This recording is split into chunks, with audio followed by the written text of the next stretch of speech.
Okay. Hello, everybody, and welcome to our online conference today to launch the Green Erasmus research reports. And we are extremely happy that so many of you are interested in our, I think, very topical research on sustainable mobility within the Erasmus program.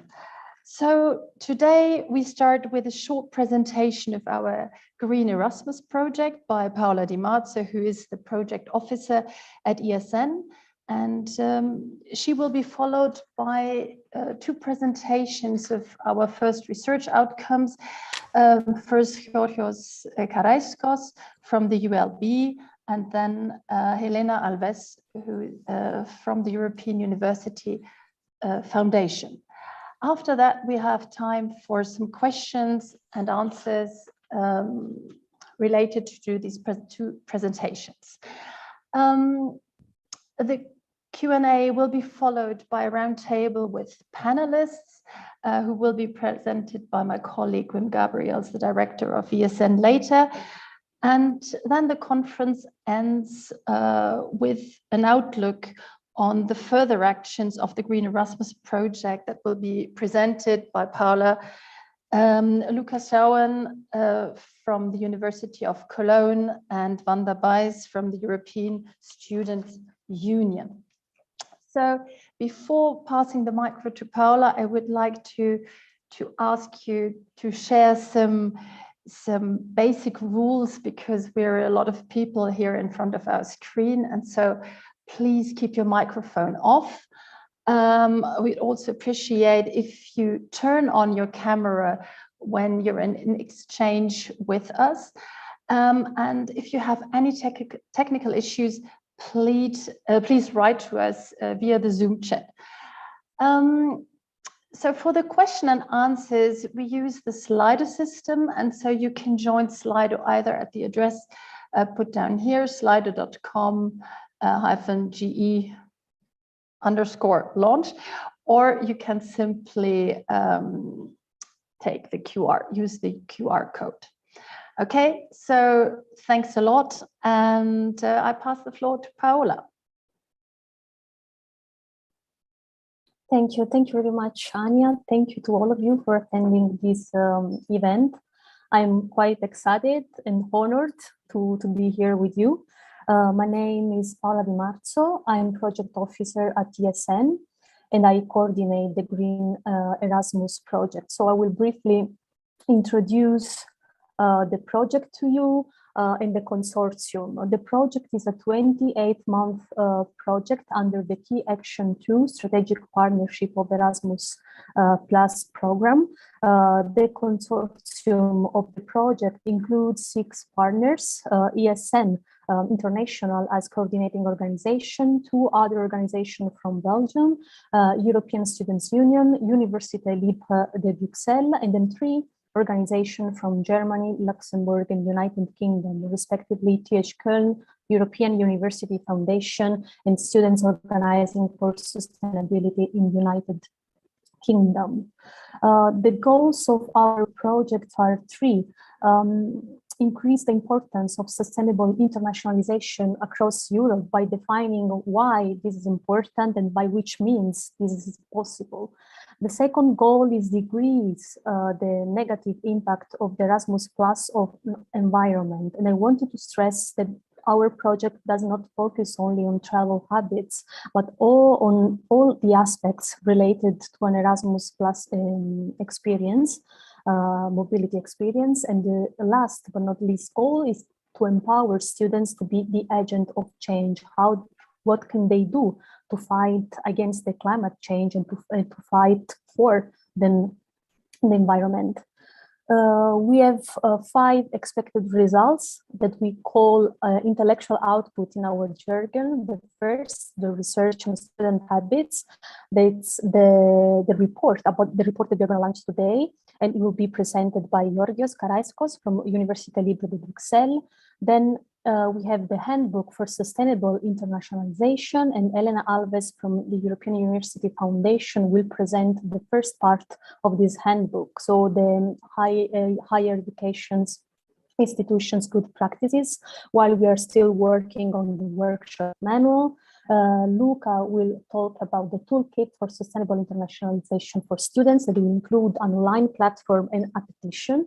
Then an educational framework for environmental sustainability in curriculum, and the last intellectual output is the guidelines for the environmental sustainability activities while on mobility. This is just to give a very brief introduction overview about the project, because my colleagues will go into details, and now I give the floor back to Anya to proceed the section. Thank you very much. Thank you, Paula. So I will directly pass on the floor to Georgios Karaiskos, who's researcher at the ULB. Georgios.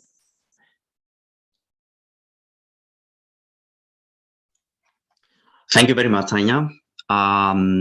First of all, I would like to thank all of you today for being here and for all your interest in our research and the project itself.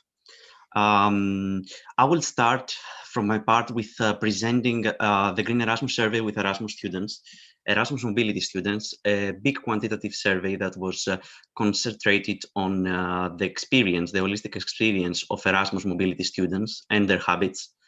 Before that, it will be nice to have a look at the state of art of the research that we were based on before starting our own research. There has been substantial research, of course, in the field of mobility and its impact in the environment. But what we found through our first literature review is that regardless of the fact that there was indeed some interest in mobility and sustainability issues, there was not much focus on the students themselves. And there was not much focus on the habits and the daily life of the students during mobility, apart from their travel experiences.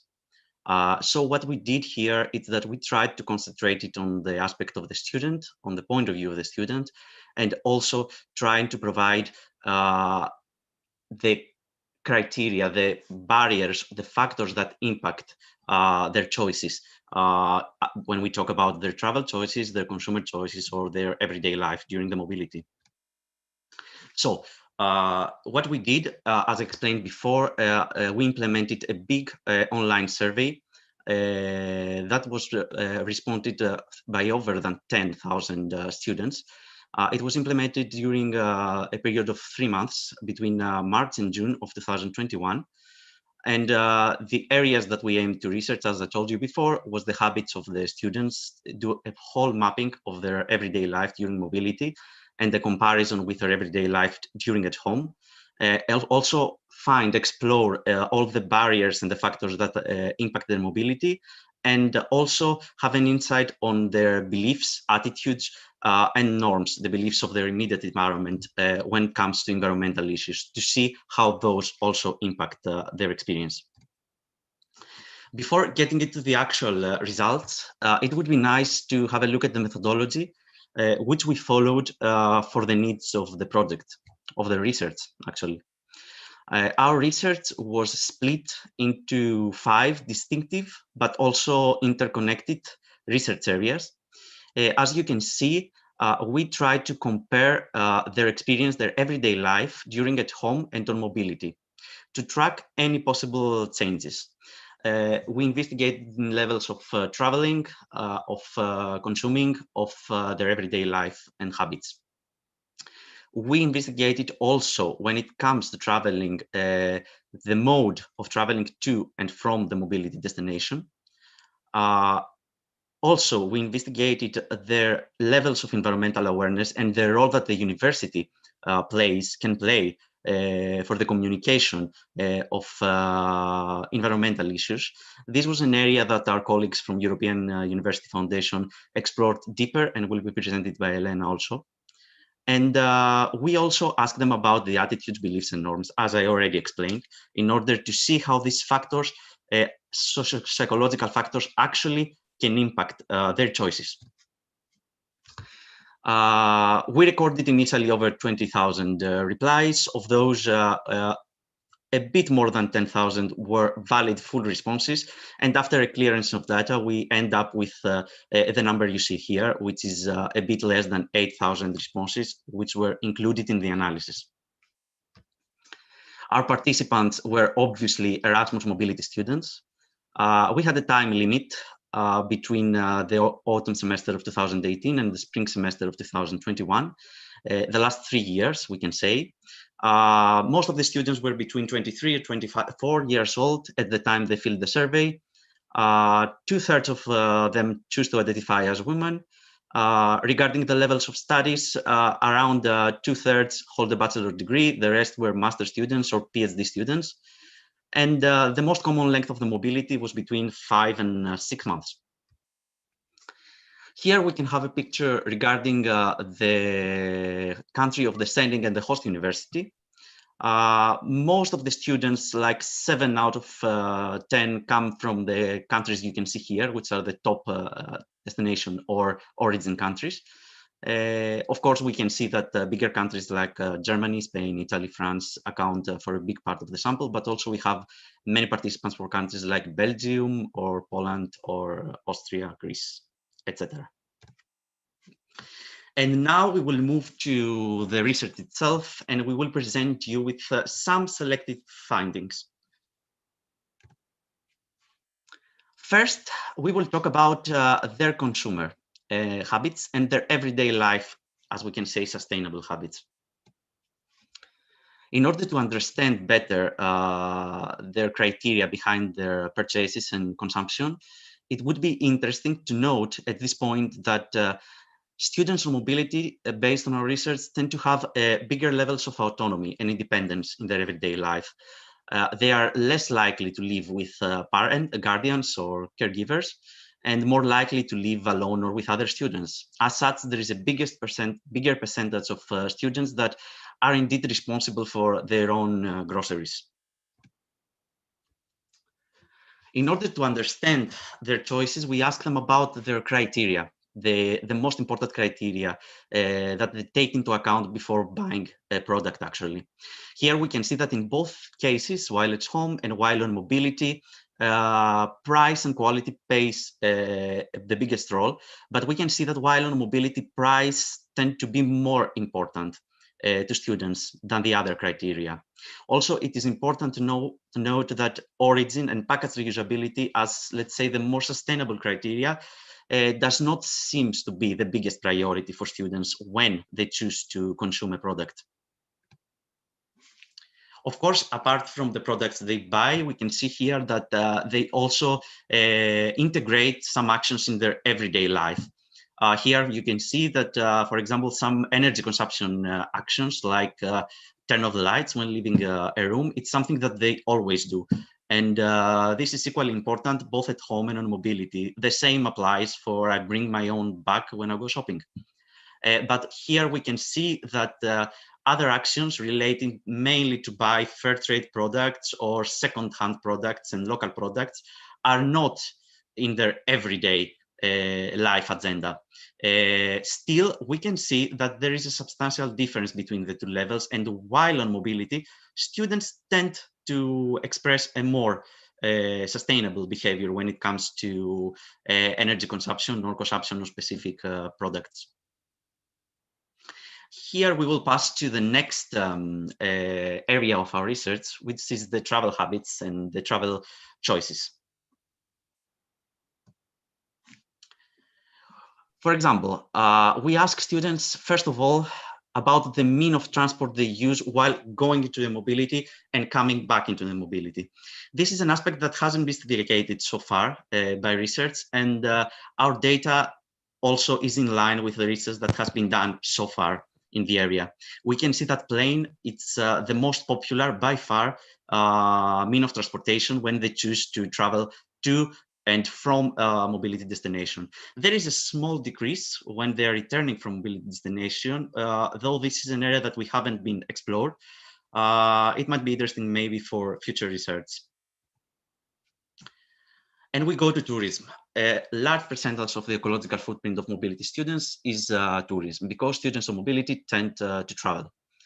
Here we have a comparison between the choice of transportation from when students are at home and they are traveling for tourist purposes, and when they are on mobility and they are traveling for tourist purposes.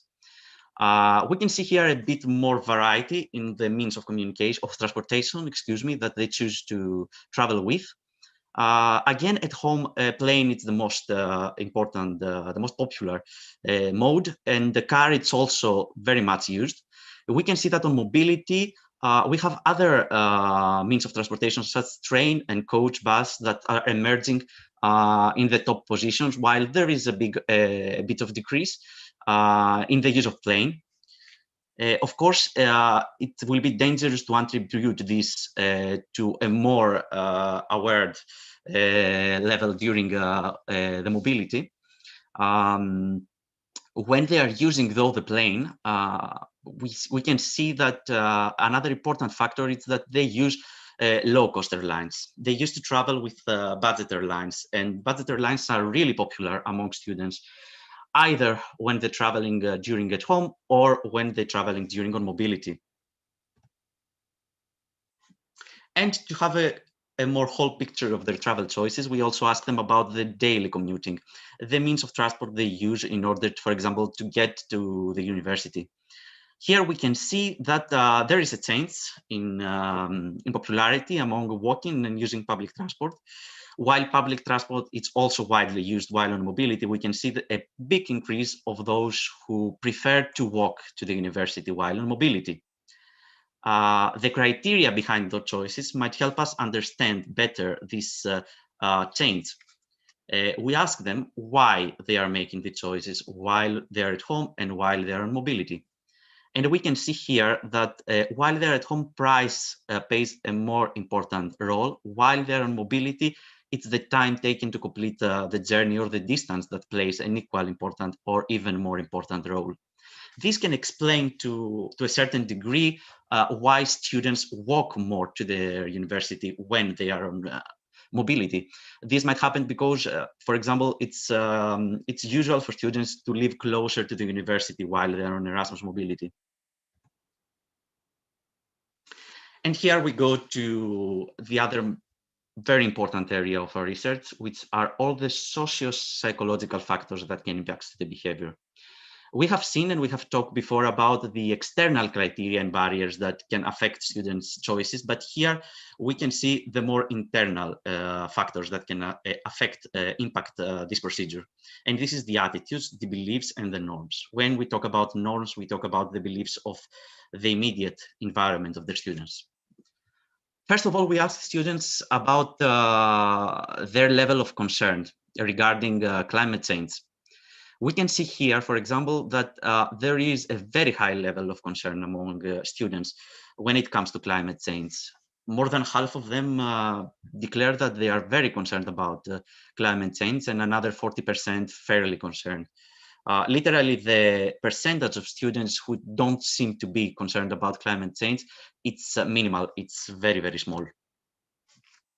In line with this finding, it's the fact that students seem to be willing to take responsibility and action about climate change.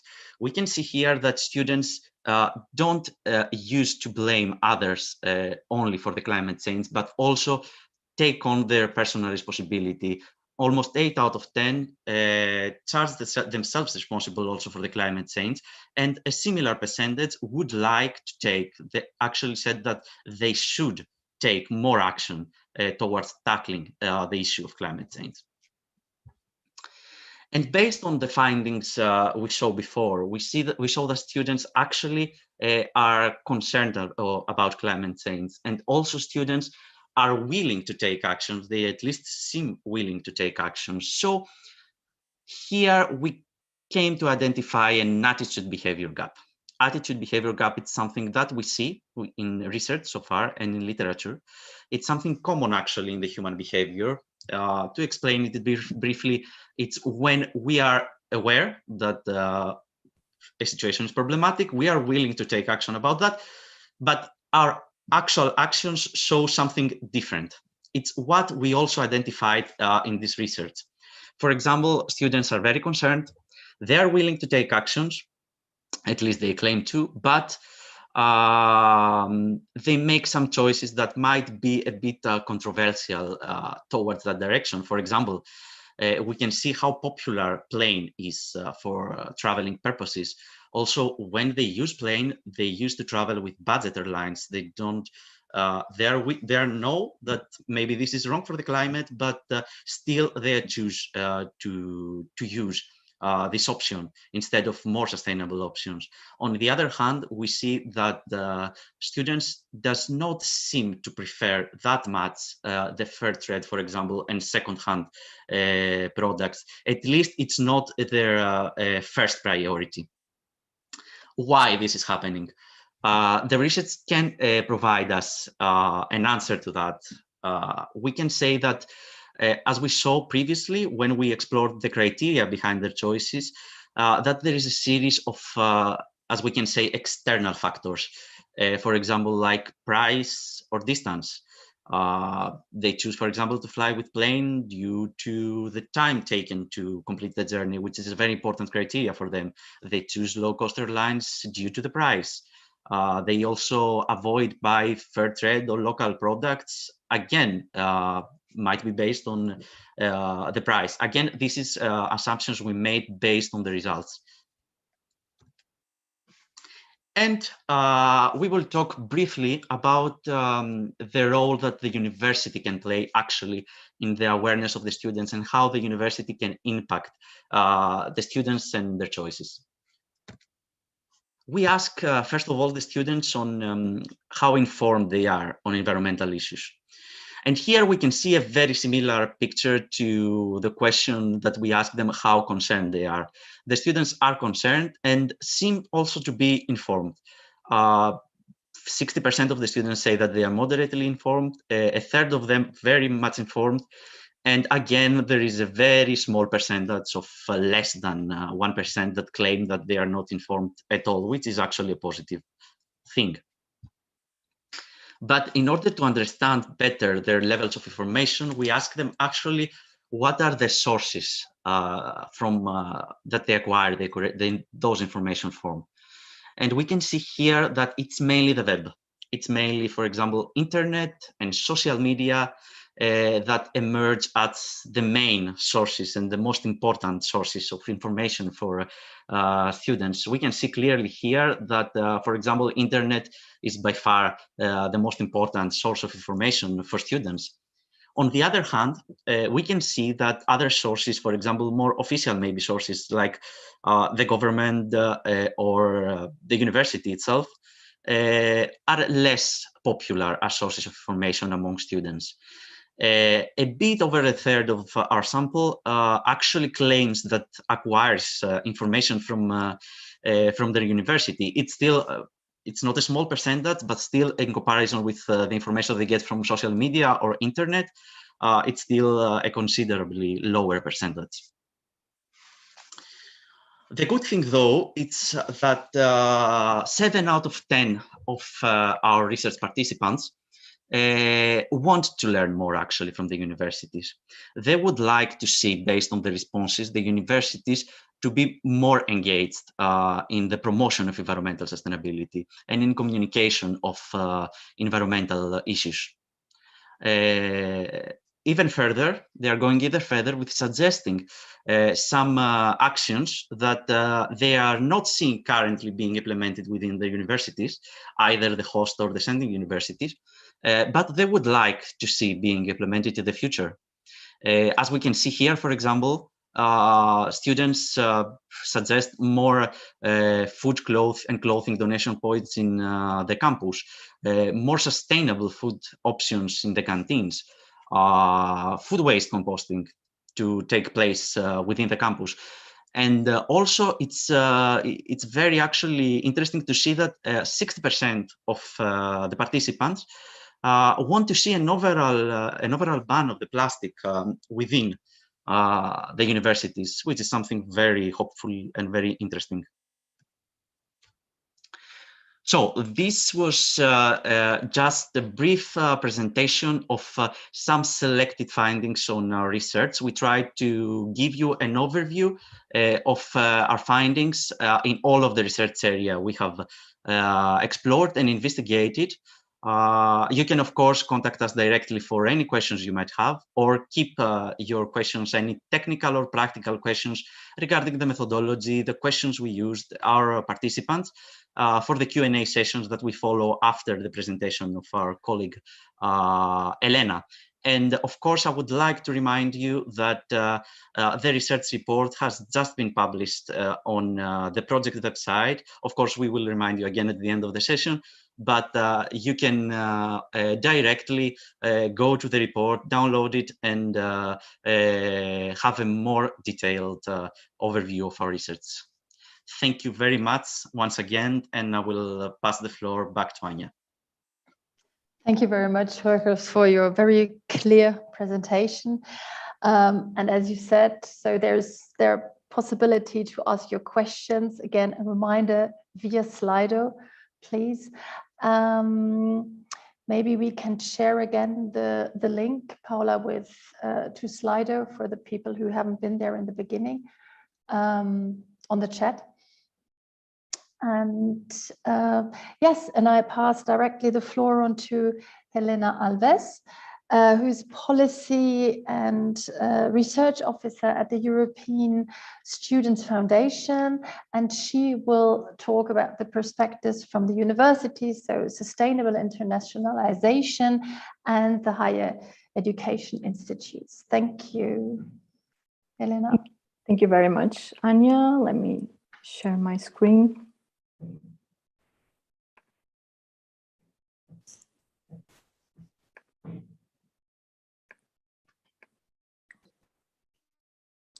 Sorry about this, you know what happens, but so I can introduce this. So as Anya said, and Georgios, we had two parts of the Green Erasmus research. One was focused on students, and the other was focusing on higher education institutions. We wanted to map the initiatives that are developed by institutions, and also understand their struggles and the key points that might be multiplied for other institutions. So in this research on the sustainable internationalization at higher education institutions, we had two parts. One was the literature research, focusing on good practices and obstacles to sustainable internationalization, and then the online survey on sustainable internationalization, which will be the main focus of our presentation today. So our survey also had 5 parts, 5 sections, and we tried to design the questions taking into consideration the questions that were also asked to students to be able to compare the results. In terms of the sections, we focused on the attitudes and belief of staff members, the sustainability strategy of the institution, the contribution to sustainable internationalization, sustainable transportation, and sustainable operations. This was a quantitative online survey that was open for around 1 month from May to June 2021. The target group were international relations officers, leadership representatives of institutions, and sustainability staff members, teachers, and professors. Overall, we had 165 responses, 60% of which from international officers, and we had 16 countries represented with an overrepresentation of Germany. So just some facts about, some results about sustainable internationalization. The good points are that around half of the staff are very and moderately informed about environmental issues, and 76% are willing to promote environmental sustainability, which is quite positive. So we know that there is a will to do more in this subject. 50% of the respondents also say that sustainability is taken into consideration in their internationalization strategy, but then 60% don't know if the strategy was implemented successfully or not, which translates into some sort of lack of communication on the results and the impact that the strategy is having. Also, around half say that no specific engagement activities are directed towards international students in their institutions. So we wanted to highlight some examples and good practices in sustainable internationalization. For example, in terms of transport, several institutions are promoting the use of sustainable means of transport, and around half of the respondents mentioned that they offer grants to students that use eco-friendly means of transport. In terms of university structure, something that was mentioned a lot in our survey was also that having an international officer responsible for sustainability, or having someone appointed as the sustainability representative is something that helps a lot in changing and raising awareness on the subject. And something that is very common for universities is the organization of events in an eco-responsible way. In terms of education, some of the good practices we saw were multidisciplinary approaches to climate issues and having educational projects for local and mobile students. We also wanted to understand if they don't have an internationalization strategy focusing on sustainability, what are the barriers? Why isn't that happening? So, and we could see that one of the main ones was a need to better understand and believe in sustainability, and the difficulty to change mindsets and change the habits of people and of institutions. Also, something that we are confronted with several times, the lack of resources and the lack of enough time. Also in international offices, this is something that is quite common to happen. Something that also was mentioned was the collaboration between faculties. So not having, not being aware that it is essential to implement a sustainable internationalization strategy to have collaboration between the faculties of a particular institution. And the fact that people are scattered, resources are scattered along other priorities. So if the institution is putting a lot of effort into another priority, it is very difficult to focus on sustainable internationalization. Also, the support of leadership, this is mentioned throughout. Also, several answers mentioned that if the leadership isn't aware and isn't supporting this change, it is very unlikely that it will be implemented successfully. So, and what about when people have a sustainable internationalization strategy? What are the barriers that they found while implementing it? Again, we find the better understanding and belief in sustainability to be one of the key issues, but also the physical barriers. So you have old buildings, old equipment that is very expensive to change and to adapt to a more sustainable way. So this is something that hinders also the strategy from being implemented successfully. And then short deadlines to implement strategy, and consequently not seeing enough results arising from this implementation. This also connects greatly with the awareness, of course. And then again, leadership is very important, and having someone that is responsible for the sustainability goals, for implementing sustainability goals at top level is very important, and it's something that when it doesn't happen might hinder the implementation. And again, the lack of resources. But we have some success points from our conclusions. So there is more and more awareness among staff and students on environmental issues. So there is approval by the leadership, and sustainability in several institutions is the leading topic in their strategies. Also, some institutions are working to develop into a model institution for sustainable development, which is quite good to influence the other institutions around them and to show them that it can be done, which is very important to lead the way. We wanted to leave you also with some recommendations that we found from the conclusions of the survey. So it is very important that we analyze the needs and ideas of the target groups. And especially when we talk about the ideas of students and international students alike, it is very important to hear them and implement a strategy that has them into consideration.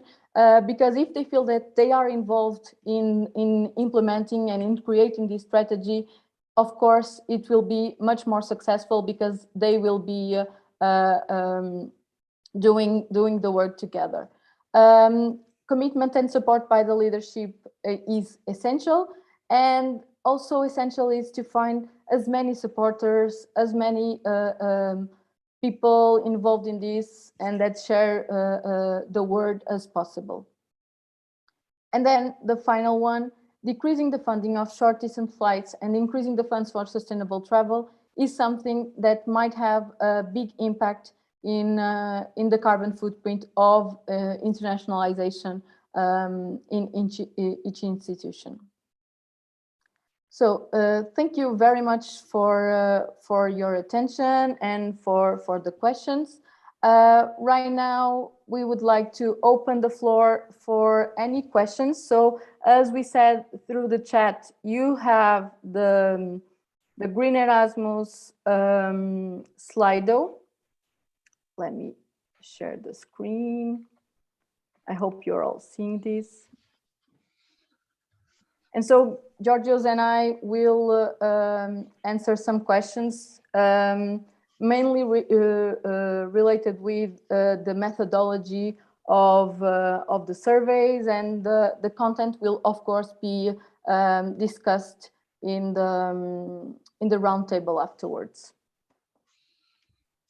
Okay, so since I see that the first question is related to our part, Elena, I will try to respond to that. Are there any differences between at home and on mobility? Are there any significant differences? Yes, there are. From the findings we have, there are. For example, when we ask about the criteria behind the consumption choices, we can see that price emerges as the most popular criteria with a difference of 15%. So it's quite a big difference. Also, when we talk about daily commuting, we see that there is a big difference of students choose to walk, an increase from 28% to 43%. Also, when we talk about the means of transport they use while traveling from tourist purposes, we can see that there are the amount of students who choose to travel by car, for example, it's much lower during their mobility phase. Also, that those choose plane show a decrease of close to 7%, and we see an increase in the use of train, for example, which is quite significant. On other items, though, as the sustainable habits, for example, energy consumption, or their choices of certain products with a certain profile, like local or fair trade products, the difference are smaller. There is a difference, but it's not that significant. But in overall, we can see that there are changes. There are quite a lot of changes in all the aspects. I don't know if Elena wants to go with the question related to her research, or should I continue? I think you can continue, Georgios, if you want. Okay. I see that most questions are related with the student survey. So yeah, please go ahead. The survey questions are given in the report in full. There is the question guide as an annex, so you can find all the questions here. Where are the differences? Depend. No, we haven't. That's something we didn't do. For example, we are not in this particular research. We are not link the results to a certain countries of origin. We have taken the sample as a whole, and we haven't done analysis based on the country. How was sustainability considered in the research? Was it focused on the environment aspect, or did it take all dimensions? No, it wasn't only focused on the environment aspects. We took into account, for example, the economic aspect when we investigated all these external barriers that can affect students' everyday life and behavior, and also other factors as socio-psychological factors, as we said. For example, the norms. There was a question about the norms on how the environment affect students' choices. So it was a really holistic approach. We tried to take into account as much information as we could in order to explore those areas. This was a choice regarding the COVID question. This was a choice that we made at the beginning of this research, because COVID is a factor that had given a whole new direction to the whole research.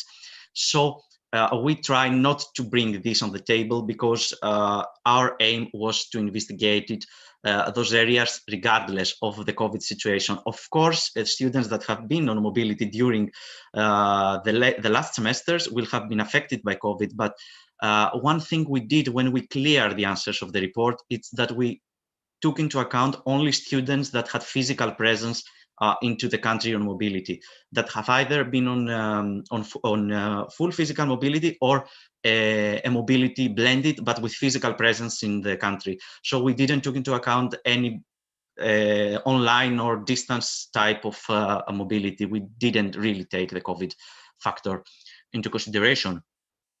The demographics, of course, they are available in at the end, at the second annex, I think it is, where you can find the full results in detail. And here you can see the demographics in detail also.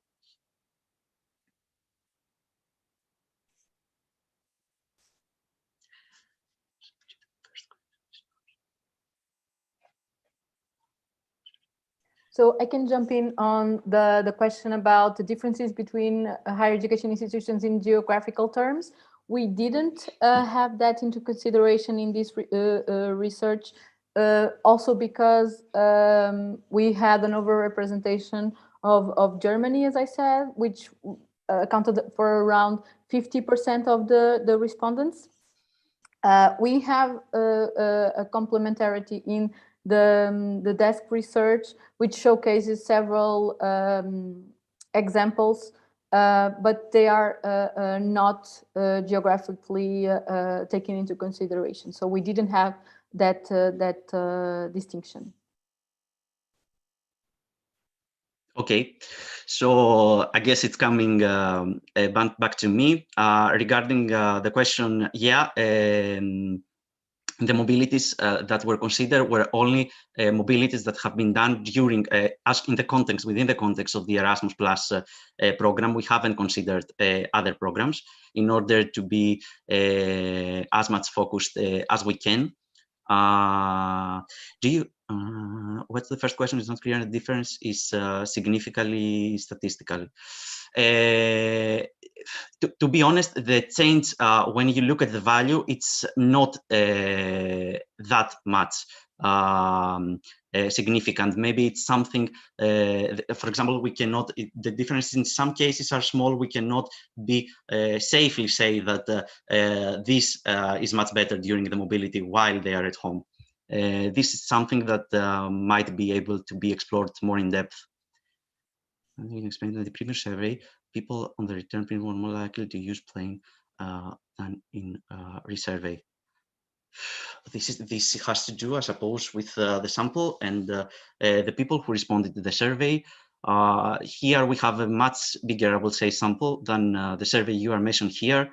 Yeah, but I mean, undoubtedly, plane was the most popular choice in both cases, and on the return trip as well.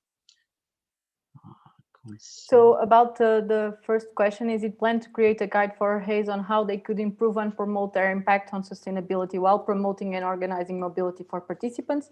It is indeed, as Paola said in the beginning, we will have the handbook for sustainable internationalization that will be published around mid-2022.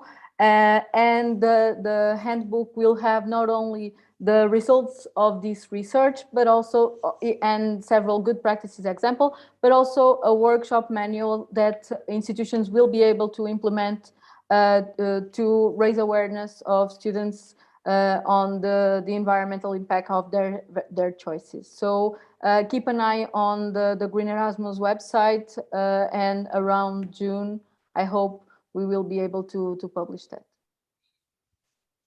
Okay, concerning the question on the attitude behavior gap, that is indeed a very good question, but I will leave it that for the panel, since it's a topic that will be discussed further, so I'm sure that you will get a reply on that.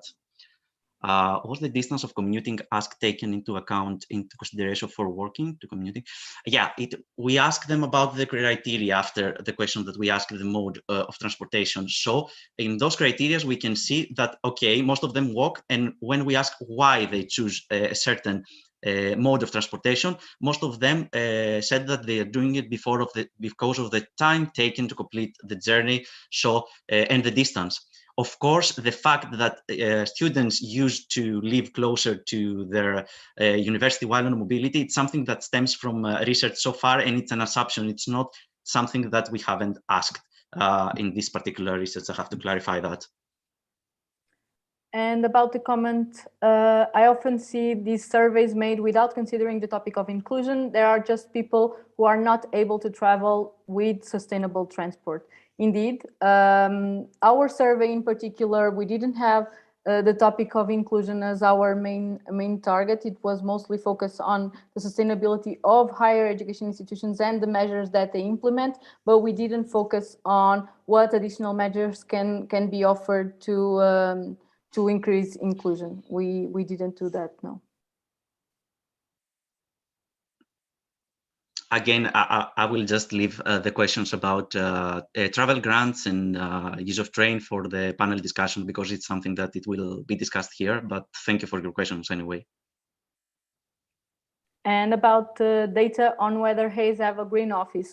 We did ask if they had someone responsible for sustainability, not a green office per se, but you might have more information on that on our full report of our survey. And Anya, please correct me if I'm wrong, but I don't know if we should move forward to the roundtable discussion now, or if we still have time for another question. I think we have time for one other question. Okay. So you choose one, you pick one. Georgios, do you want to go? Yeah, of course. I have a very interesting question here. You asked student habits before and during the mobility. Do you plan to ask after the mobility experience to know if they changes, those changes will stay? Yes, we asked them before and during the mobility. A large percentage of ensemble were actually on mobility during the time of the research.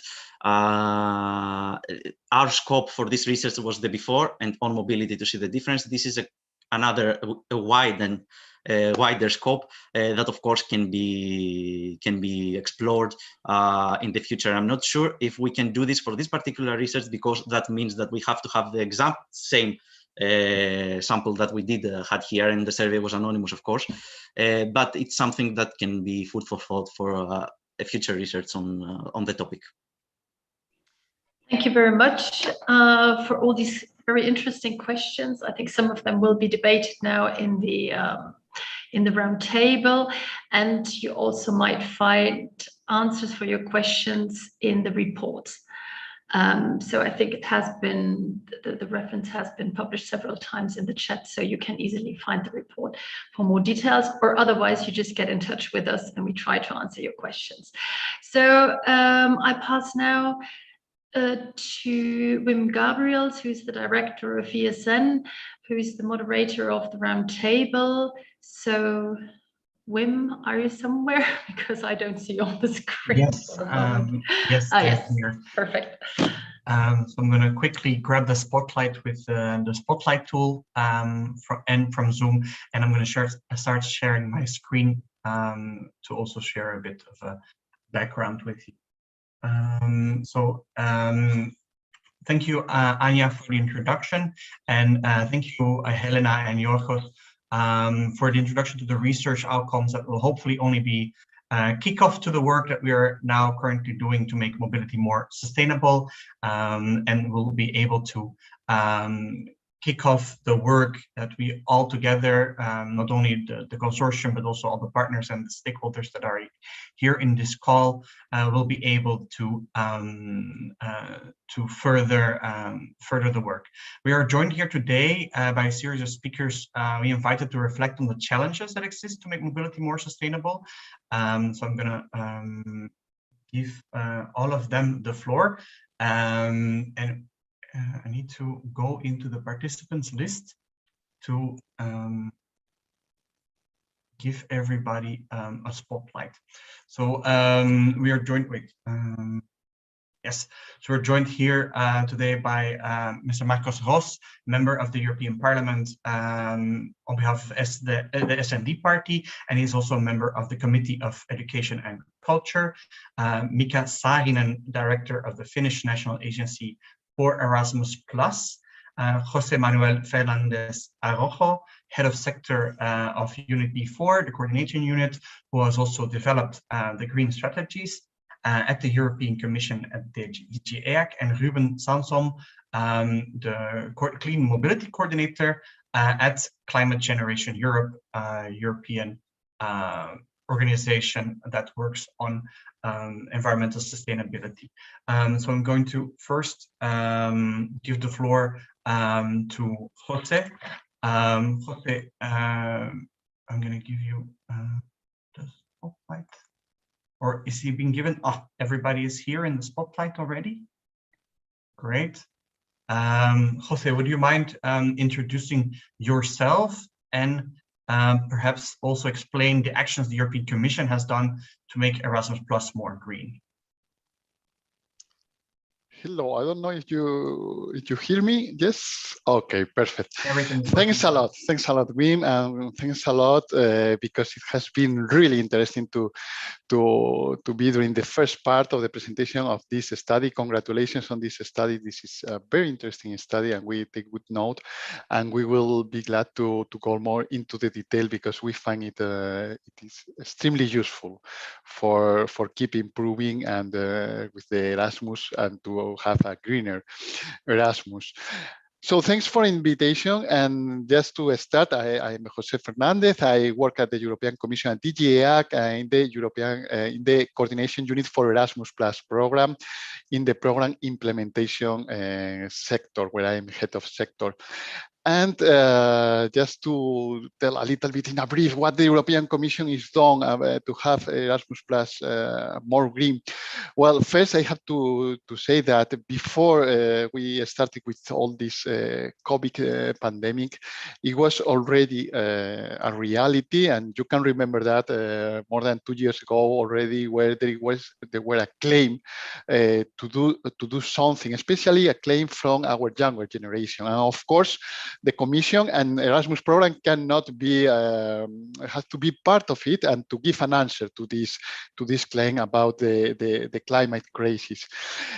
I think that you all know how the Commission is reacting with one of their main initiatives with the Green Deal and overall strategy to cover many aspects of the policy and in the Union. It is a great initiative that was qualified by our president Ursula von der Leyen, like probably the man of the moon step of our generation.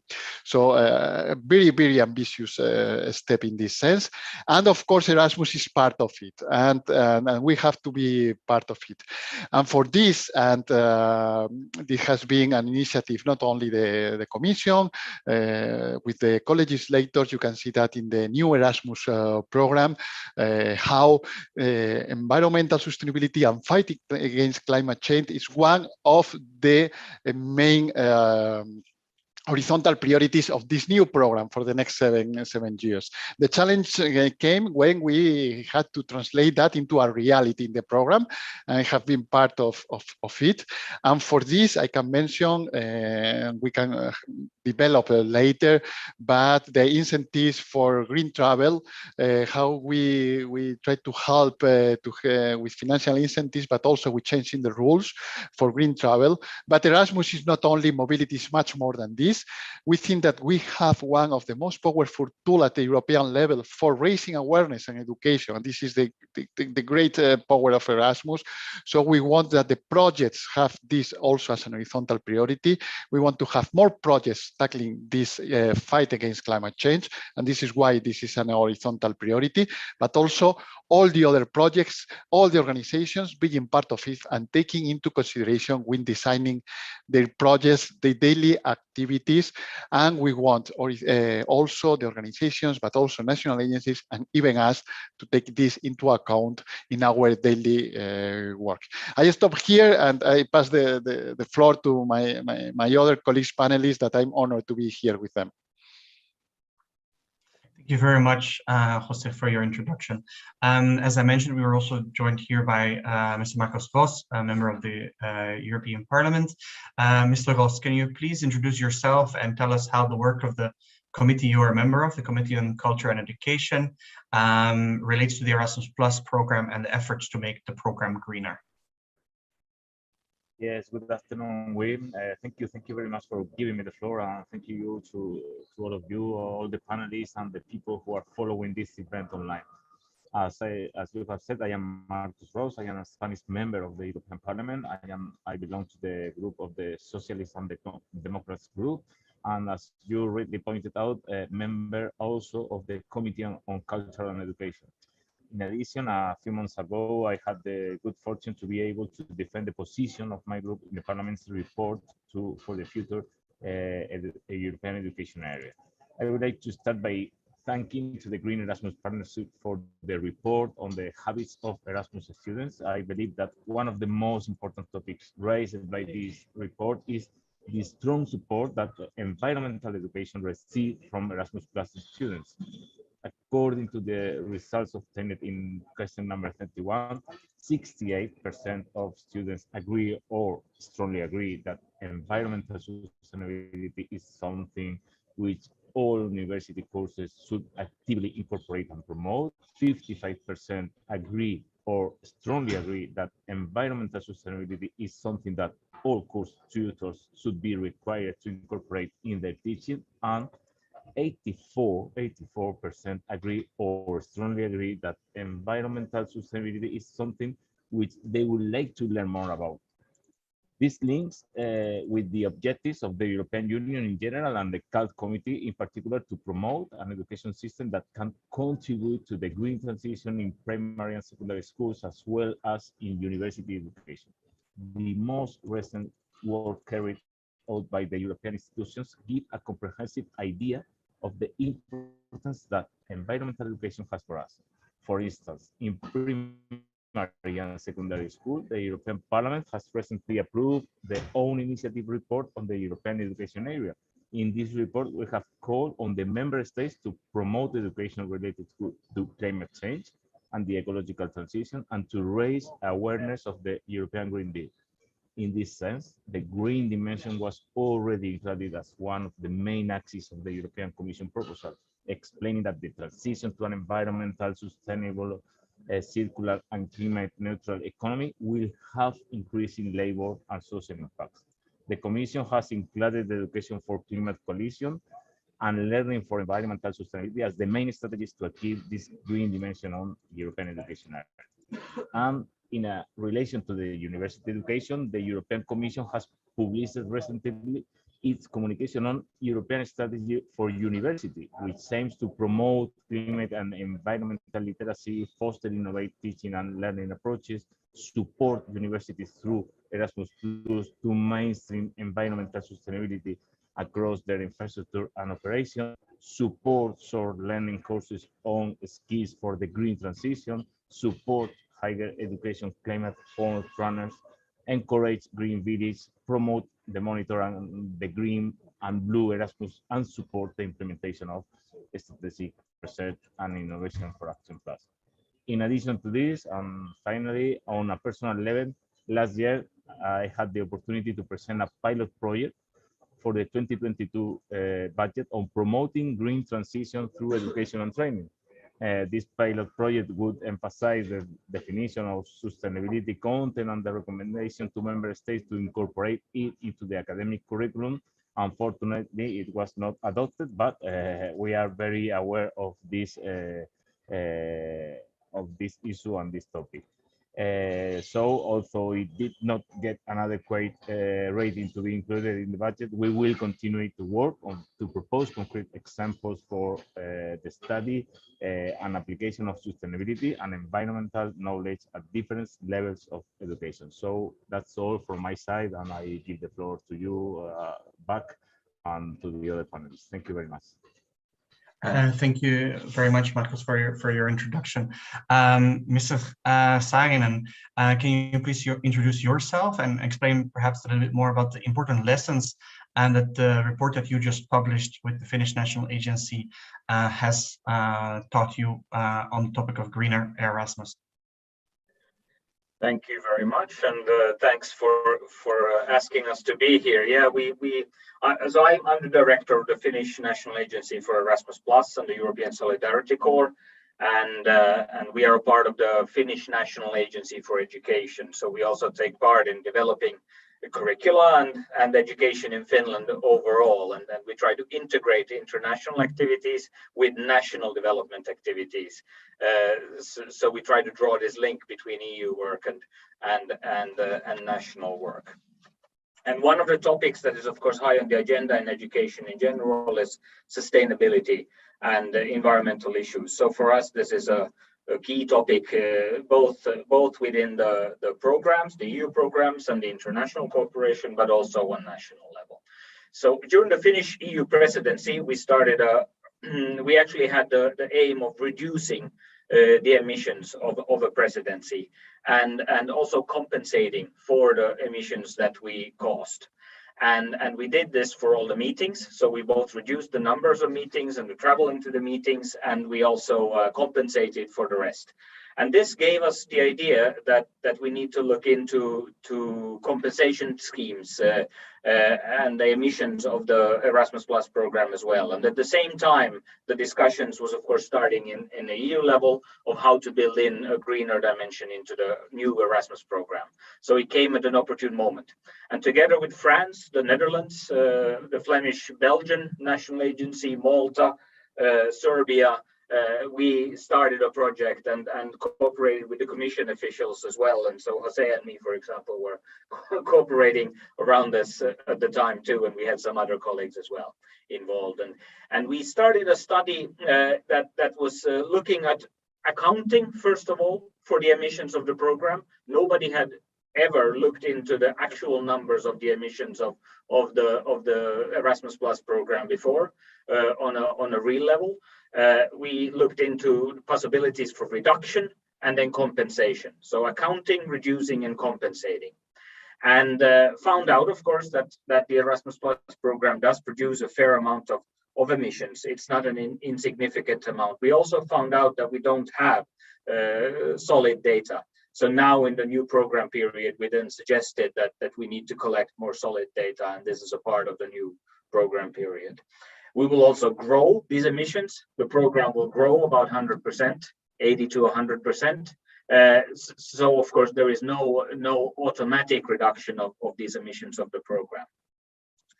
And on an individual level, I mean, the emissions could be up to about 10% of an individual's emissions per year on average in the EU, an increase of 10% to an individual's emissions. But so will, of course, any other trip that you do within Europe, it increases your emissions with about 10%.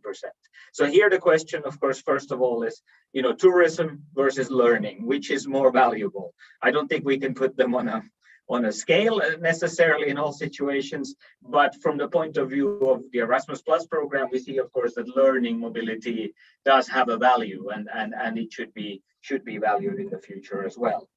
But we can also work on the reduction.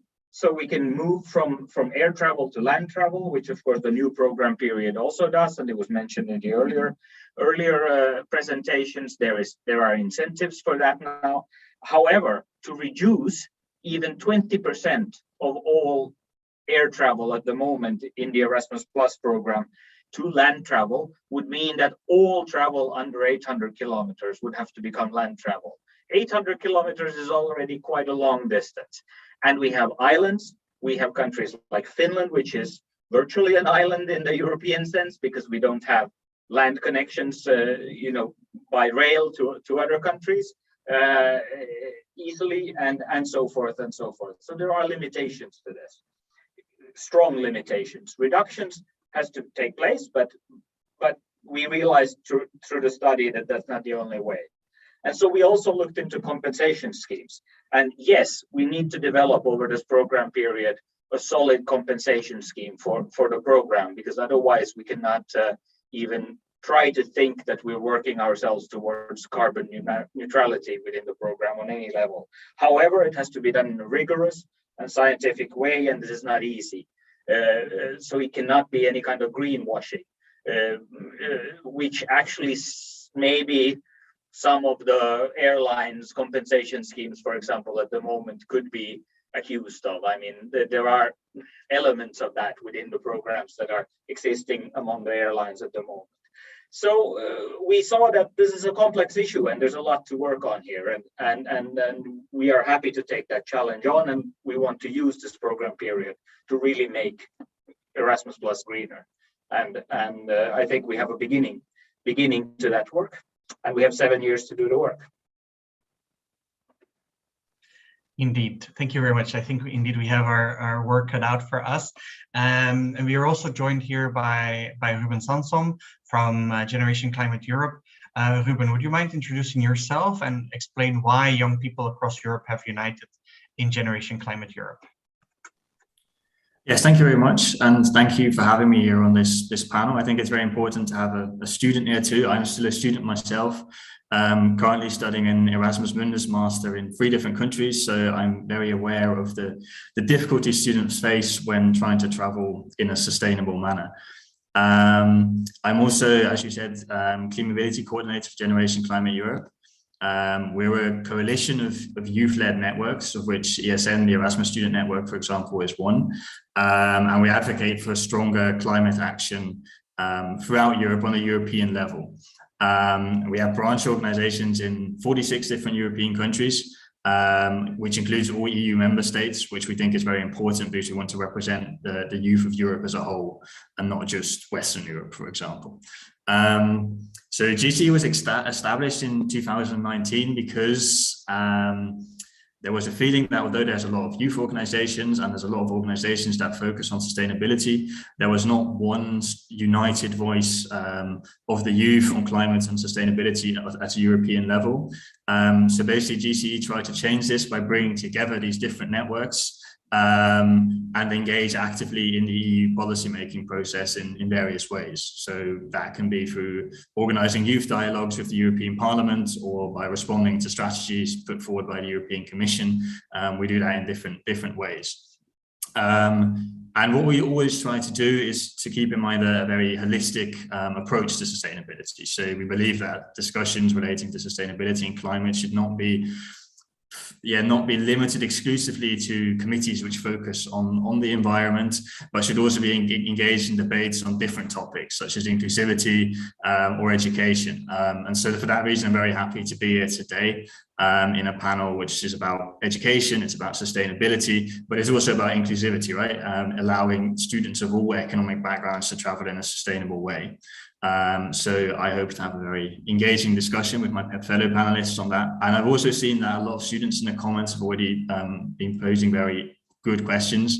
So I'll try to address some of those and also to push my fellow panelists on those a little bit.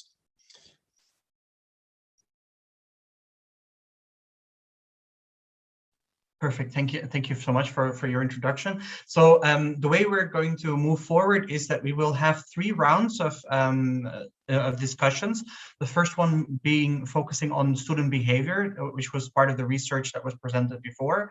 The second one will be about what can universities and higher education institutions in general do to support a greener mobility. And then the final part will be about policymakers on the national and European level. So you can join us through Slido, and we will do several polls. We will do per round. So the first round will be about the students, as I mentioned before. And while I move forward the slides, hopefully the polls will become available and you'll be able to give your own interpretation and your opinion on what do you consider is important. So we'll start with the first question and the first question is enough being done to change travel modes of students? For example, the extensive use of plane. And you can normally, the vote should be open and you should be able to answer the question online. Just a reminder, you can join us at slido.com and use the hashtag GE_launch to join the poll. The polls will stay active while we let everybody answer. And of course, if there's no poll active, you can always still already use the Q&A feature, because we will be addressing all of the all the questions you have at the end of the panel. If the questions have not been addressed during the panel discussion.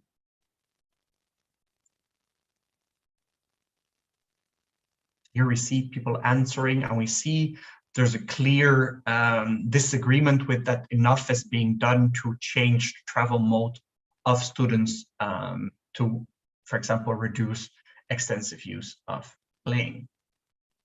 So we can just give it one more minute, but I think most people indeed are in the same agreement. Then we can go on to the next question, which would be, how can we actually reduce negative impact of international mobility and travel? So if there is extensive use of plane, how can we shift that? What is necessary in order to make these changes? And this is a word cloud, so you can introduce a word or a concept, and then we'll be able to see what do you find would be possible solutions.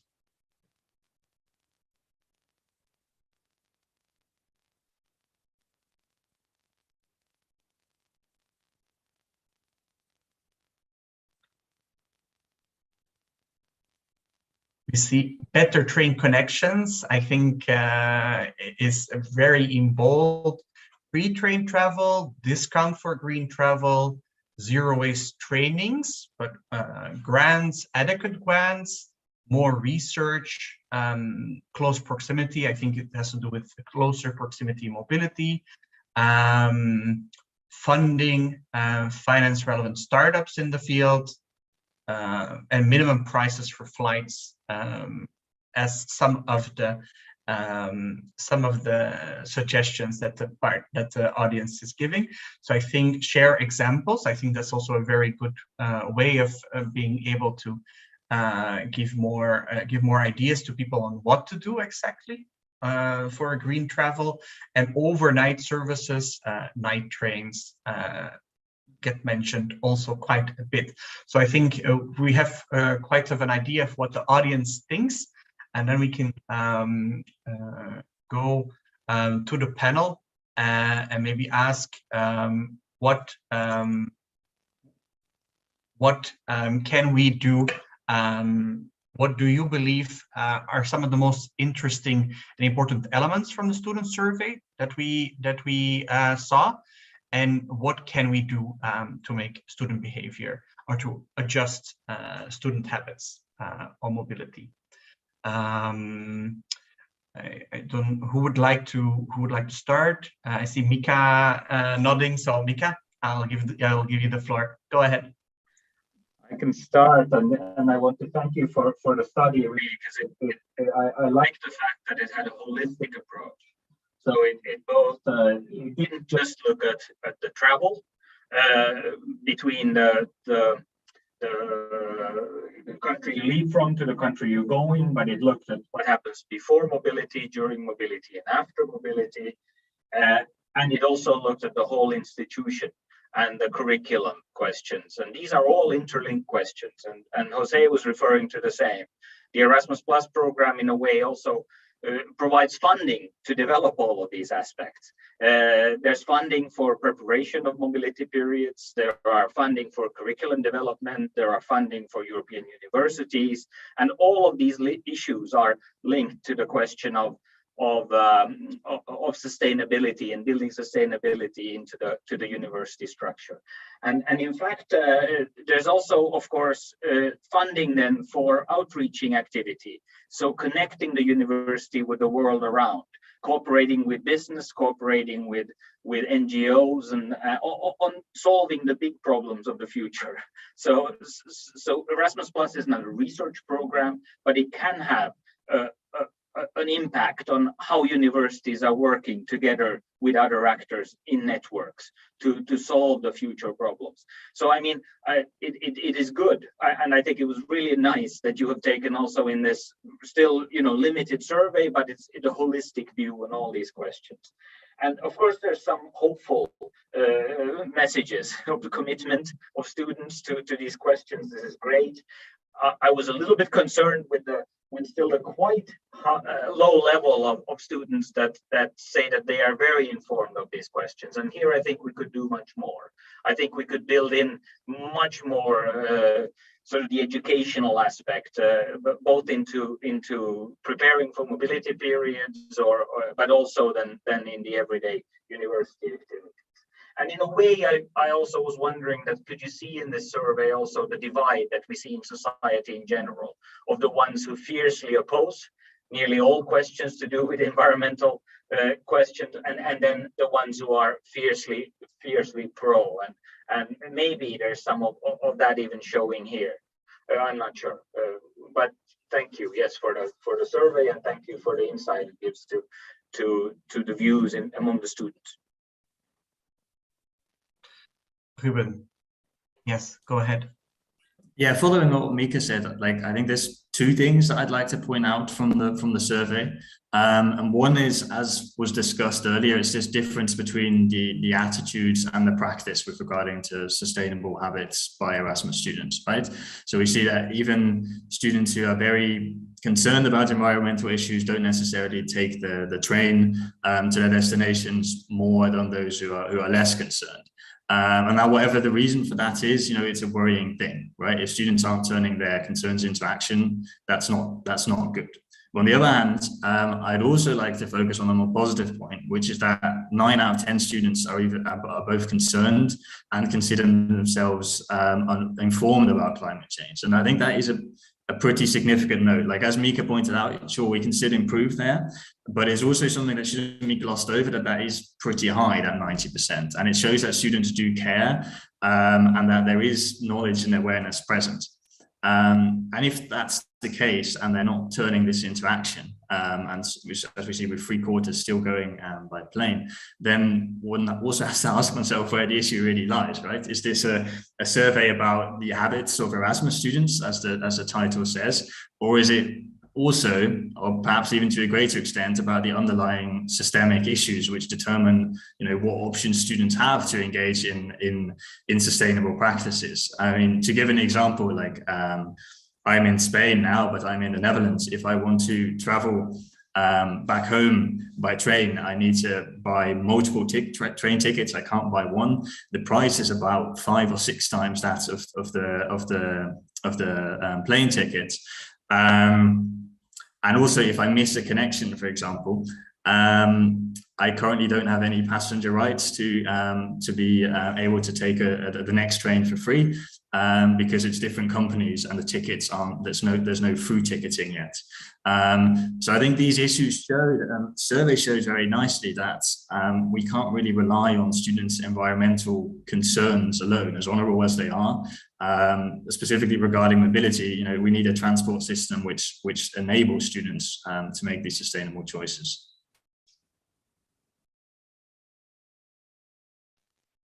Yes, Jose. Yeah, go ahead.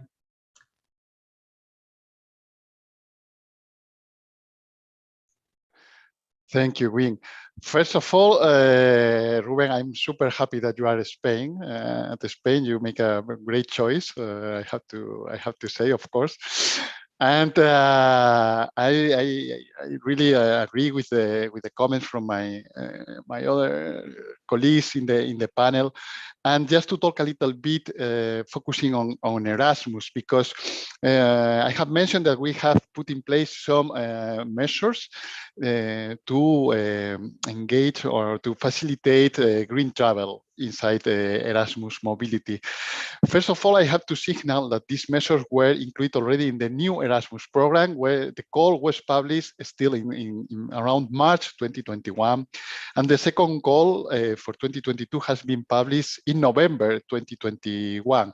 So we cannot still not see the results of these new measures that should be considered as a first step on a program that wants to move towards carbon neutrality with time. This is a first step, but I think that is a very important step to pave the way for more green mobilities, international green mobilities, and to keep exploring different alternatives.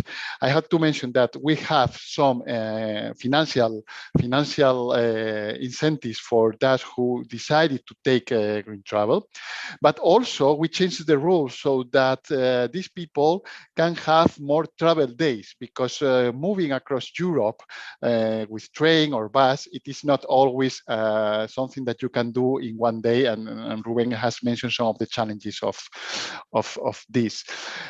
We I want also to mention that we have a really very popular initiative under Erasmus now, which is Discover EU, which engage with young people on the use of train through giving interrail tickets to them, and the result is really amazing. How can they really change the perspective about using train for travel? And this is part of the challenge, how to change minds about when considered to do your mobility. What are the factors that you have in mind to decide what means of transport you will use? One will be, of course, the cost, but there are many others, and we think that we have to push all together so that this is also in the mind of everybody when decided to do a mobility, and to help them then when they take one or other decision to go ahead. Just to finalize, that the measures that we put in place has to be balanced with many other factors, and one of these is the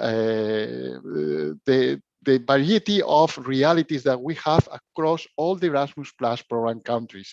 We have Iceland, we have countries where the train network may be not at the same level of development as in other countries. We have many realities, and we have to cope for all of them. All of these, keeping simplicity for applying to the program, to prove, etc., your costs, etc., that it is also something that we have to keep in mind, and with an inclusive perspective every time. Okay, thanks a lot for your interventions. I hear from the Commission a will to continue to work on developing the program, and from Ruben some reflections on the needs and the barriers that are there when it comes to infrastructure. We also see this coming quite often within the infrastructural topic in the chat.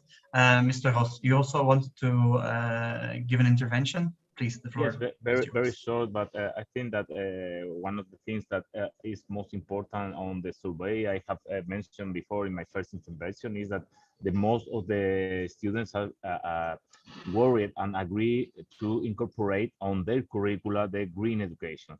We can separate into we can split into two parts. For on one side, the things you do, the way you arrive to the new country and the mobility. Well, I think on this and how do you move in your new city and all of this, your behavior during the Erasmus semester.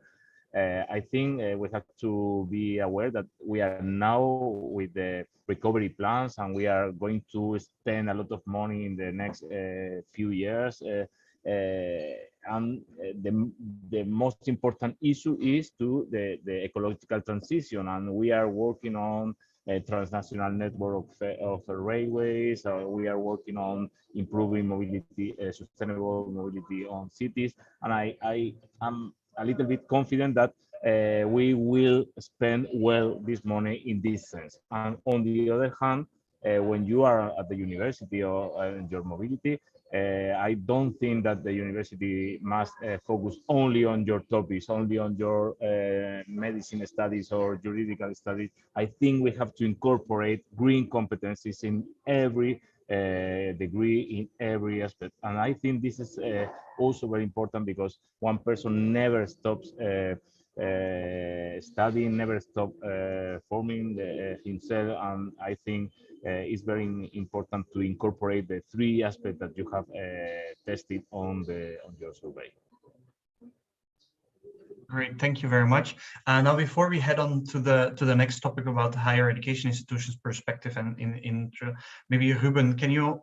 We talked a lot about barriers and that are set for students. What do you consider to be the most important barriers to overcome from your perspective to make sure that the attitude behavior gap is overcome? Yeah, so as I already said, like I have a little bit of a difficulty with the barriers to sustainable behavior characterization, as I feel it focuses a little bit too much on the behavior of the student. But you know, what we see very clearly from the survey is that the key issue is price, right? So especially on mobility, 60% of students indicate that it's the most important criterion when regarding their consumer choices. But it, you know, there's also offers some scope for policy, because it means that if this is such a big issue, then if we do have policies which create lower prices, whether that's through structural changes to prices of railway tickets or through incentives specifically focused on the Erasmus program, then based on this survey, that should work. That should make students choose for sustainable transport options much more often. I think, like as I said, like with 90% of the students being concerned about these issues, I think there's so much potential here. Like this is not a generation which is only going to buy a hybrid or electric car when it offers them when they get so much money back that this is a much more cost-effective option than another kind. And this is an option. This is a generation which does really care about its sustainable options, but at the same time, it can't be expected to pay 4 times the price for a train ticket than for a rail ticket. I think that's very evident. Yeah, so touching on some of the more specific things which I think that can be done. If we look at price, like there's 2 levels, right? There's the price of railway tickets in general. So we see, for example, aviation has long benefited from tax exemptions, which is partly why aviation is so cheap. So the very least we can be doing is giving rail a fair chance here. So the Commission, in its December's action plan on passenger rail, suggests that it's going to consider looking into reducing or removing VAT from railway tickets. That could be a good initiative. So from GT's perspective, we very much encourage that. And then specifically regarding Erasmus, we've already touched upon these Erasmus reimbursements, which, as Jose says, it's a great first step. but you know, the program so far is still limited, like in two ways: one in the amount of money, and also kind of in the system. So at the moment, students can get up to 50 euros back if through reimbursements, but they essentially have to buy the railway tickets first and then show, all right, we bought these tickets, now we can get this money back. And so there's two potential problems. One is that these 50 euros is not enough, because for a lot of journeys, the reality is that the aviation tickets are so cheap that they'll still be cheaper. And the other is that it's a more complicated system, right? So there are other proposals, such as that of Erasmus by train, who are basically proposed to give students on Erasmus a new form of an Interrail ticket, which enables them to travel to their destination. This could be, you know, a very effective option. Obviously, it requires a lot of collaboration from between like railway companies, the EU institutions, and probably also universities. So it's not an easy option, but it can definitely be a very effective option. And it can also help overcome like another problem, which I touched upon, is the current European, there's not a European ticketing system for rail. You have to buy lots of separate railway tickets. This, of course, is also something which the Commission is working on. So we very much encourage, you know, the creation of an integrated railway ticketing system. But in the meantime, like having a special ticket like this Interrail ticket for Erasmus would also be a great way to overcome this, if this is going to take too long, which it might do. All right, thank you very much for those insights. I think in general, indeed. So if I can summarize, we see there's an interest on the one hand from the European Commission side and from the Parliament side to really, you know, push investments into some of the needs that we have when it comes to infrastructure work and train work, and I think from the students' perspective, this is something that we'll be very happy to see move forward. And I think also when it comes to indeed what Ruben mentioned, we see in our inclusion work that pre-financing of costs is one of the things that concerns students the most. So perhaps indeed the pre-financing of train tickets on top of other costs that are already being pre-financed might be indeed something to look at, because it might be a challenge for students. Now we move on to the topic that is more related to the higher education and what can universities do to help with the improvement of greener mobility. So we have again a few questions within Slido that you can answer. And the first one is your higher education institution currently implementing actions to reduce environmental impact of mobility?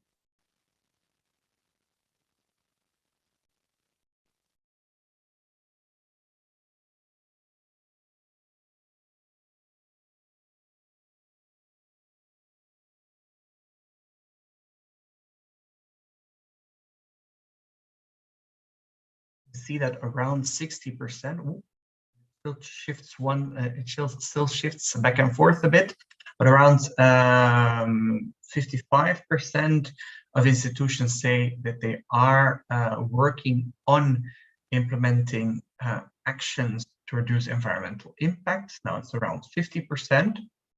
And then perhaps the second question is, what should higher educations do to raise awareness of mobility students on environmental issues? So what can they do to raise awareness of students, and what can they do to support greener mobility? And this is again a word cloud, so you can leave your comments there, and you can see what the audience thinks on these topics.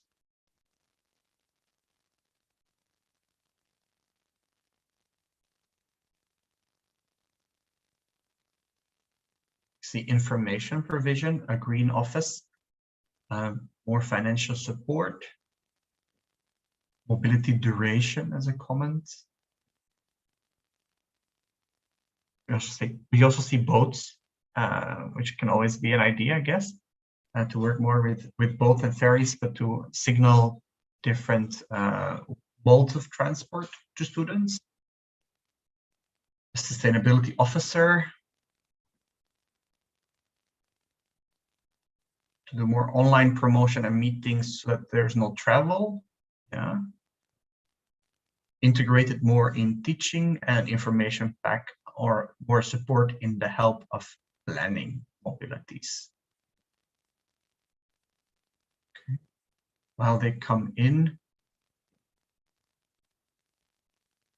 I might already address my first question to Mika and Jose. We see here some ideas and good practices that can happen and that universities can do. Yeah, what do you believe are key items that institutions can do to make mobilities more sustainable? Should I start maybe then? Yeah, I mean, there is a number of issues, but from the national agency's point of view, I would think it's quite important that we don't go into the blame game, which, you know, we already were at the border of it here, that you know, on the individual level, we start to look down upon, for example, air travel. The fact is that a lot of Erasmus periods will need air travel also in the future for geographical reasons, for inclusion reasons, for duration reasons, for whatever reasons. So the aim is to bring the whole, you know, emissions of the program down. So reduce the emissions as a whole, and everybody's work is needed.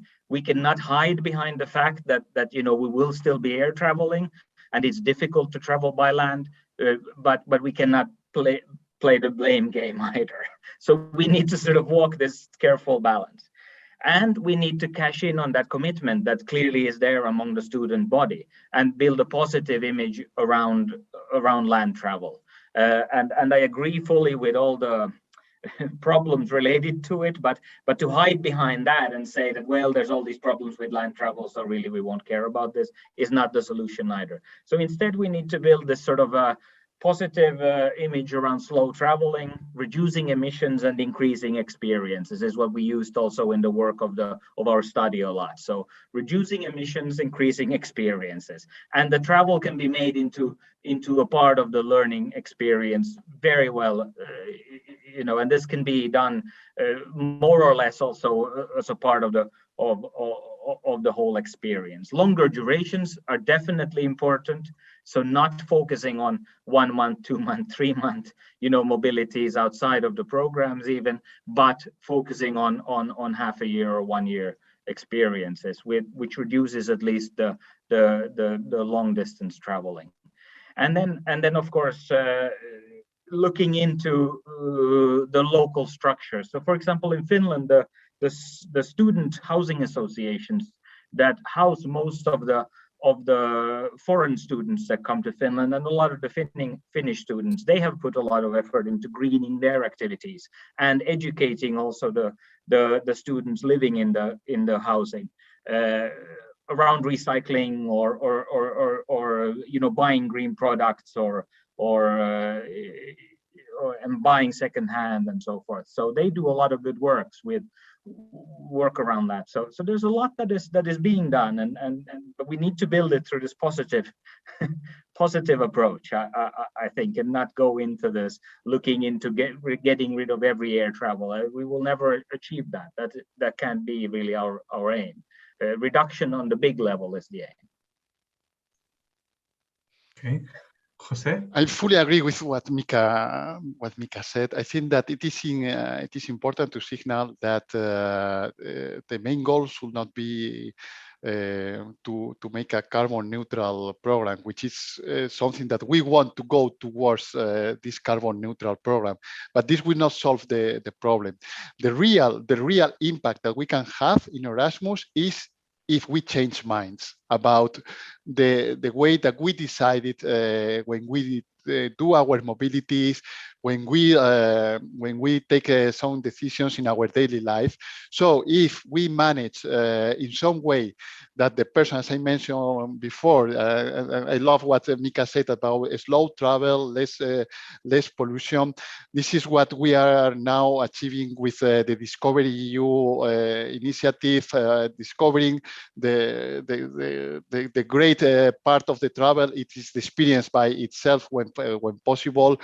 Thinking each time that you are going to buy a travel that there are other options, and so changing minds in this sense is one of the main achievements that we can really have with this program. We should keep in mind, and taking a little bit what Ruben mentioned, is that train is not an option for everybody, and we should keep this in mind.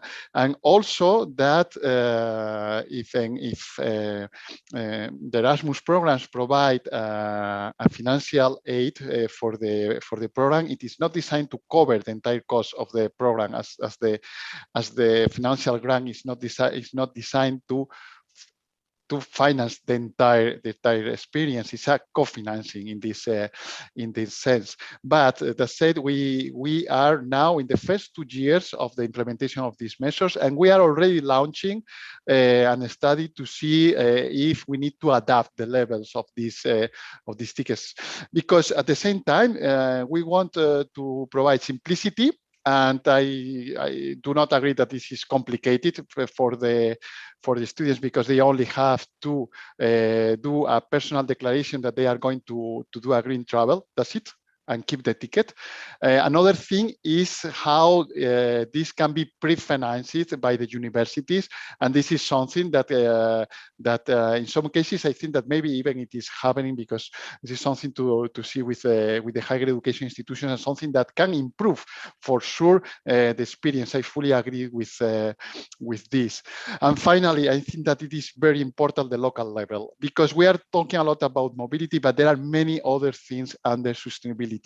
And the local experience, it is something that higher education institutions can help a lot. Imagine that when an Erasmus students arrive, they receive information about how to use public transport, how to get public transport ticket, where to buy local, where to buy a second-hand bike, or how to move by bike in the city, etc., etc. How to engage with local NGOs focusing on green aspect, etc., etc., etc. I think that there is a lot there to do also. Okay. Yes, Ruben, go ahead. Yeah, thank you, Mika and Jose, for your points. Like and I completely agree that like we're never going to. The idea is not to get rid of air travel altogether. And in Erasmus, it plays an important part. Like if you're traveling from Finland to Portugal, like obviously that's always going to remain air travel. But the problem is when it's not an issue of geography, but an issue of price, right? Like if geography is the issue, then that's understandable. But also relating to what Jose said, like about the local experience, like living in Spain, like I really enjoyed like exploring Spain, and Spain has a lovely high-speed railway network, which is amazing and is great for discovering Spain. But on the other hand, like there's fellow students who fly to Krakow instead to go to Krakow for a weekend because it's cheaper than taking the train to Madrid, right? And that's something where something really, really fundamentally does have to change in this pricing system.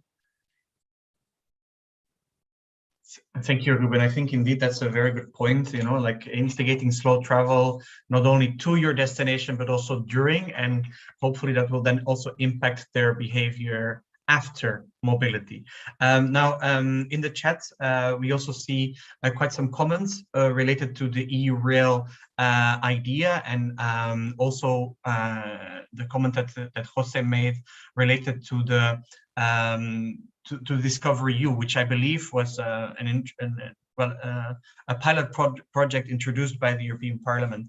So I don't know, Mr. Ross or Marcos, what are perhaps your thoughts on like how the best way forward to this more better outroll of this type of experiences for students? What do you think? Well, I think we should focus, as I have said before, we should focus on two different types of situation. The way you move to your destination and the way you move every day and your behavior every day in your destination, and the teaching the contents, the things that you learn, and the things that you take for your experience in your destination. You know that we were working in the past year in a report on the European Parliament that to support effective measures to make a green Erasmus, but not only Erasmus, also Creative Europe and European Solidarity Corps. And we proposed several measures because first we analyzed the contribution of these programs to the environmental and climate goals, and also the impacts, calculating the transport related, the individual transport related carbon footprint of everyone. Trying to develop a label to certify responsible environmental practices. It should be a good idea. Each university that receive students or send students in mobility should try to have and we should try to arrive to a common label in which we certify environmental responsible practices. We also proposed specific measures for Erasmus Plus, in not only on the respect of the environment, but also about environmental practices, environmental protection as a principle on the Erasmus Plus higher education charter. So I think that we can do a lot of things, and we are in a new period, Erasmus period 2021-2027, but it is at the same time the big period in which we have the European recovery plans, the resilience and recovery mechanism. And in this recovery and resilience mechanism funds are included actions for sustainability, but also actions for education. And it is the time that we from the Parliament, we call always to member states to develop adequate national recovery plans in which they can implement more actions than they have on their regular budget, because we are going to have 7 years with regular budget and plus the recovery budget. We have the opportunity almost to double funds for anything we want to do, but specifically attending to focus it on environmental practices, because it's one of the requirements: digital transition, environmental transition, and social cohesion. So I think we have much to do, but on the other side, I think we are on the way to do, and we are very committed, not only the Parliament, which is the most, the institution more committed, but also the member states, also the Commission, and most important, also the citizens. That we, without the implication of the citizens and the students of this Erasmus program, it is not possible to implement new measures. Perfect. No. Oh, can you still hear me? Because I'm trying to hover. Yes. Okay. So thanks a lot for your intervention. I think indeed it's very nice to hear that you know, the policy framework and the framework has been set to have more attention to this within the recovery plan moving forward. So because I know that we're running short, we're running a little bit out of time, I will try to skip maybe one question and maybe ask more within to the audience. What actions would you like on the national level and the EU policymakers to implement to make Erasmus Plus more greener? We already mentioned that some of the things that were already mentioned, right? And now there is the framework that will allow us to do it. What are the most important things that we believe should happen?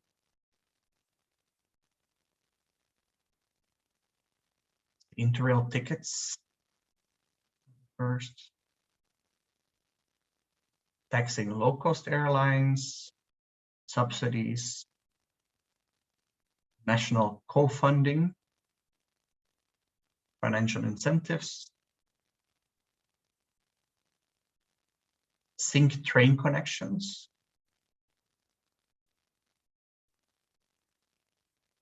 compensation, night trains, reducing bureaucracy,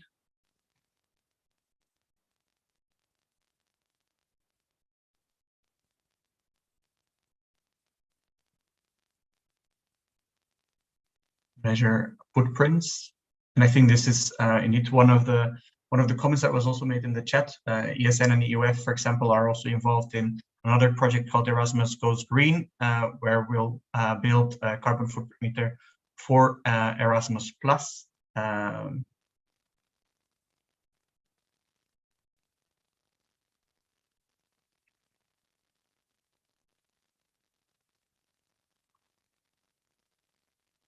Then to perhaps ask the question, Mr. Ross, in July, the committee indeed approved the report on the effective measures. Could you please tell us a bit more about what measures that were included in the report, and if the committee is planning other reports on this matter in the future? Well, more or less, I have mentioned some of the measures adopted and included in the report, but we also talked in the report not only Erasmus Plus, but also European Solidarity Corps and sorry, and Creative Europe. I didn't have the word in my mind. In relating to Erasmus, we have specific measures, and I would like to underline that I have said that the respect for the environment, sound environmental practices, and environmental protection as a principle of higher education charter. We added introducing programs of excellence for teaching and training in environmental, which is important, environmental, climate, and sustainability issues, not only for the teachers, but also for stakeholders and learners. I think that there was also a good measure that was implementing the European student card, shifting from a paper basis to a streamlined digital process, and develop a Salto platform for greening, developing and sharing training modules on sustainability and climate change in e-training. This could include also a list of green criteria for regional and national education authorities on the facilities made available to schools, and encouraging joint projects with sport associations on the subject of environment and nature protection, also as well as healthy and sustainable lifestyle. These are the 2 or 3 main measures included for Erasmus Plus, also for European Solidarity Corps. I can highlight the consideration of protecting the environment as the most important solidarity activity, and was one of the highlights of this report. And also in relation to Creative Europe, I could mention the importance of sustainability and good environmental practice in the preservation of both tangible and intangible cultural heritage that we were talking about that. In conclusion, there were specific measures for the 3 programs, the 3 creative, the 3 cultural programs, the 3 main cultural programs of the European Union, but the majority of them were focused on Erasmus Plus program. Yes, Jose. Hi, just very quickly to mention. Well, first of all, I mean, the report done by the Parliament, it is very in line with the measures that we are implementing. So we are following it, and the new program, it is taking these measures into a reality. Following this report from the Parliament is very in line with what the new Erasmus is now implementing. And just to mention also that the Commission has no partnership with Ryanair. So the Erasmus program has no partnerships with Ryanair or with no other private company. This is not Ryanair, not Interrail. There are no partnerships with them. The Erasmus program. There may be by other institutions, but not by the Commission. This is just to be clear. And finally, to mention, because it was mentioned in the chat, there is a very interesting initiative by the Coimbra Group together with Eurail about providing discounts for students going in Erasmus. And this is a pilot project that we are following closely, because we think that this could be a good, interesting initiative to better facilitate the use of train for the Erasmus participants with discounts in the right tickets, better adapted, etc.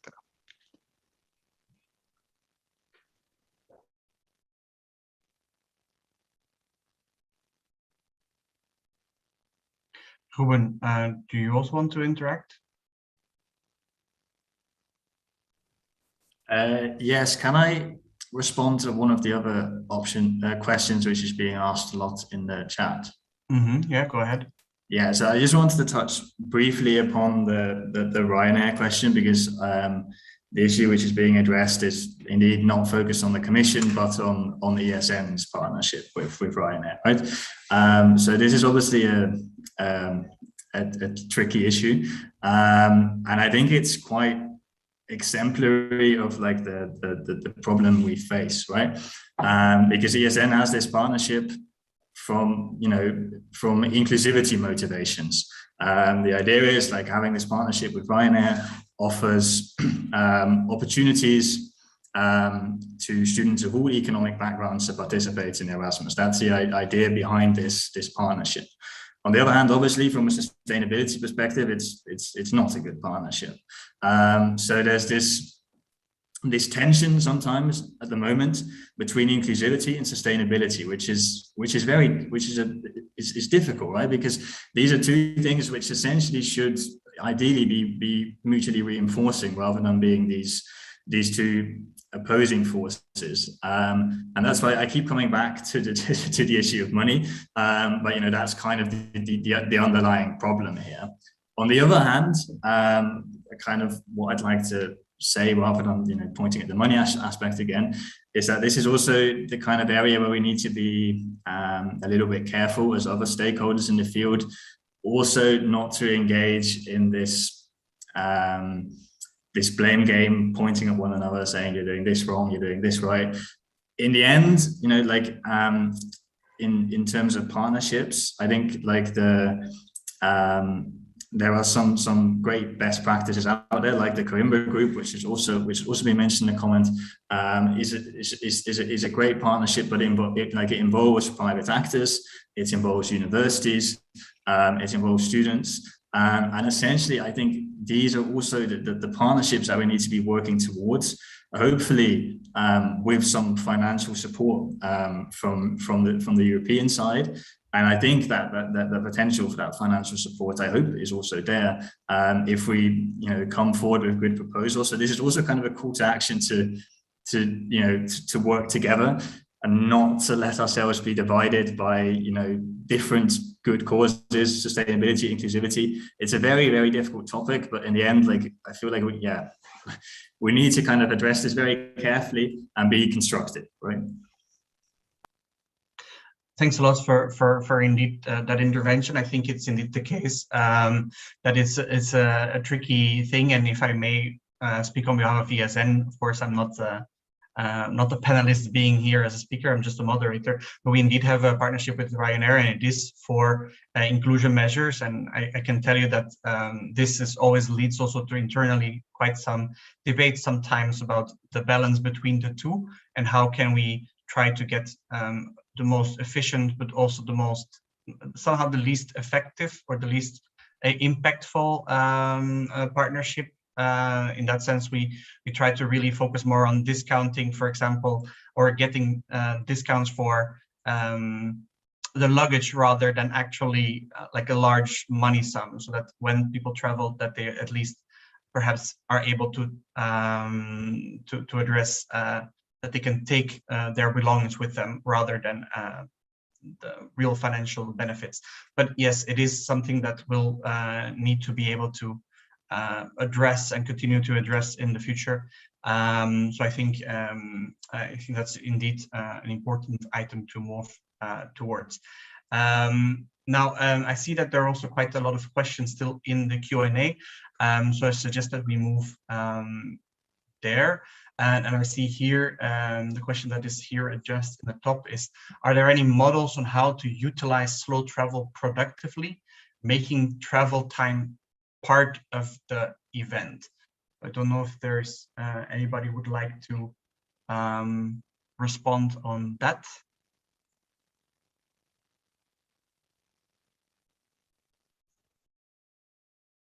I just would like to mention the Discover EU initiative again, because I think that there are, if you go through the different Discover EU web pages, Instagram, etc., you will see how people use very well this time. But also now the Discover EU is officially under Erasmus, and it will have also an educational dimension. So this you will be able to follow in the next years. Okay. And we also see here, mobility is not only about transport, it's also about the lifestyle during stay. How can Erasmus Plus help reduce students' impact while they are abroad? I could comment on that. I think many of us in the national agencies in the different countries are just now working on this. So either together with universities or between the national agencies, drawing up different guides for both sustainability of the travel, but also the lifestyle. And I think these are connected issues, and every student that goes on an Erasmus period should get more and better quality information about these issues. And sometimes you get it from the host country, but often you also need it maybe with you as you go abroad, so that you can make smart choices during your stay. Also including smart choices on traveling during the year abroad, not going, for example, to party in Prague with flights for one night only, and those sort of things. So I mean, these are issues that need to be highlighted and actually brought into light and discussed. And the direction is towards reduction. I mean, we can, again, not get rid of it all, and we shouldn't, blame, but we should, through good examples, show that you can make smart choices. And then another thing that universities can do is, of course, show the way with allowing the staff to also travel slowly as a part of their, and moving things into virtual environments. So there are options as well, as far as that we would also like from the national agencies see focus on the staff mobility and the cooperation projects and so forth, and greening that part of the activities as well. Okay. Thanks a lot for all your interventions. We're running slightly out of time, so I think I'm gonna wrap the question Q&A here. I thank everybody for their interventions here in the chat or through Slido, and thank you to our panelists for joining here today. I think it was a very interesting discussion. And I give the floor back to Anya for the final part of this event. So thank you very much. Can you hear me? Because yes, I can see me. Okay, so thank you very much. And I think definitely there's a lot to discuss about this topic. So we could have gone on for hours, but yeah, hopefully we will have the opportunity to deepen some of the aspects that have been discussed in the future, in the near future. So we're coming now to our final short presentation on the outlook of the further actions. So what will be the next steps of our Green Erasmus project? And so this will be presented by Paula Di Marzo, Luca Schauren, and Wanda Weiss from the European Students' Union, and Luca is from the University of Cologne. So thank you very much. I already say thank you, and And I pass the floor to my colleagues.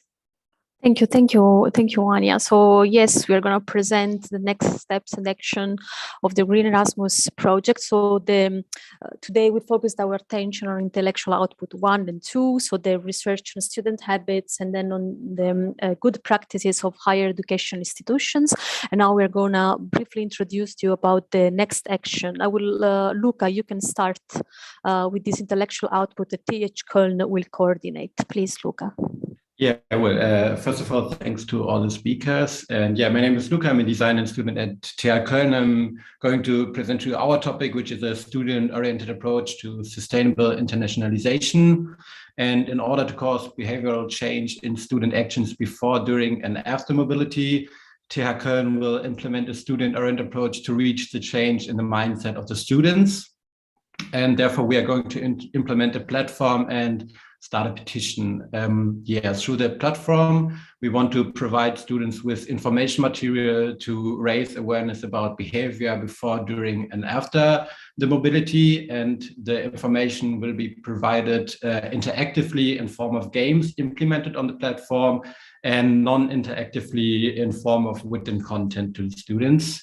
And as this platform will be open source, every student will be able to access this without any form of registrations.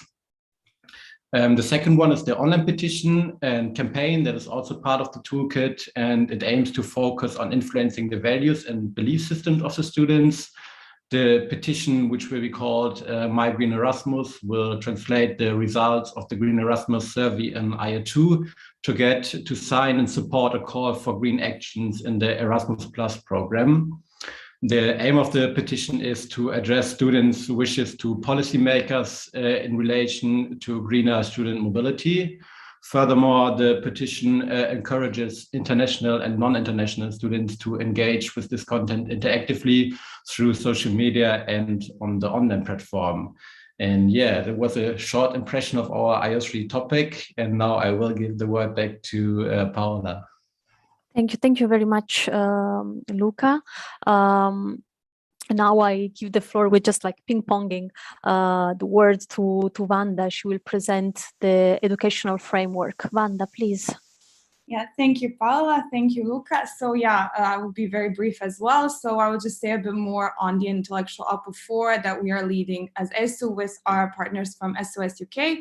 So the name of the output is Educational Framework for Environmental Sustainability and the Curricula. So what are we doing here? We can go to the next slide, please. Yeah, so here we're trying to resolve the issue of little resources available on educational frameworks on a European scale. So we see that there is a clear disconnection between environmental sustainability and the international higher education sector. So with this output, we want to increase awareness on the importance of international education on environmental sustainability, offer solutions on how to include the topic in the curricula, and provide as well solutions on how to build competency frameworks. So how we plan on doing that, I will say in the next slide. So the methodology, we have a few steps here. First of all, we're doing now currently the desk research on the existing literature related to environmental sustainability and curricula design. Then later on, we will be collecting 5 case studies by interviewing university staff members that are responsible for including sustainability in the curricula at their institution. Then our partners from SOS UK will be mapping competency frameworks that have already included the sustainability in the curricula. And as a final step, the results of the activities will be concluded in a guidebook that we will publish at the end of the project. And now I give the floor back to Paola. Thank you. Thank you very much, Wanda. Last but not least, the final intellectual output, our intellectual output 5 by ESN. So we are going to coordinate these results about guidelines for environmental sustainable activities. The aim is to foster the civic engagement and intercultural dialogue between international students and locals to environmental sustainable activities. At the moment, we define 3 focus areas, but it's not an exhaustive list, so the list might be longer at the end. We have at the moment biodiversity, circular economy, and zero waste, and each of these topics will be connected to a number of activities implemented by ESN students representatives at national local level. And as final output, we're going to have the guidelines to set up environmental sustainable activities during the mobility. And this is also to reply to one of the questions I saw in the Q&A, so how it's possible to address all the issues connected to mobility, to a mobility experience, not only about traveling. And you will see this through our intellectual output we presented. As Luca said, it's very important, the portal, for example, and we hope we will be online by mid 2022. We are at the end of our event. I would like to thank all of you for attending the event, all our speakers, Marco, Jose, Nika, Ruben, the moderators, Anya and Wim, for your great work, all my colleagues that talked to us today, so Georgios, Elena, Luca, Vanda, but also the people who today stayed behind the scenes, but they are also pillars of our project. So I'm referring to Rachel and Joanna from SOS UK and Janina from TH Köln. And of course to the ESN community, my colleagues. I would like to thank Limonia, Nina, Bianca, Annie, all people, and Juan, of course, our president, all people involved in our project. Last but not least, if you have any questions, you would like to be informed and stay tuned, please subscribe to the Green Erasmus newsletter on the project website. You can also write to me directly. You can find my email, and you also have it in your Zoom confirmation email if you cannot write it down right now. And I kindly ask you to evaluate our event through the forum. Maybe some of my colleagues can copy paste the link to our evaluation form so we can always do better. I hope to see you again soon in one of the other events, and I hope you enjoyed this meeting. Anya, do you have a final word as moderator of No, I think you said everything, so I will. Great. So thank you very much to all of you, and have a nice evening. Bye.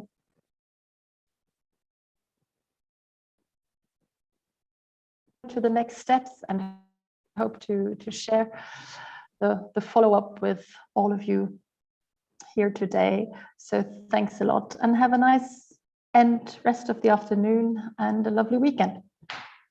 Well, that's only after tomorrow. Okay. Bye-bye.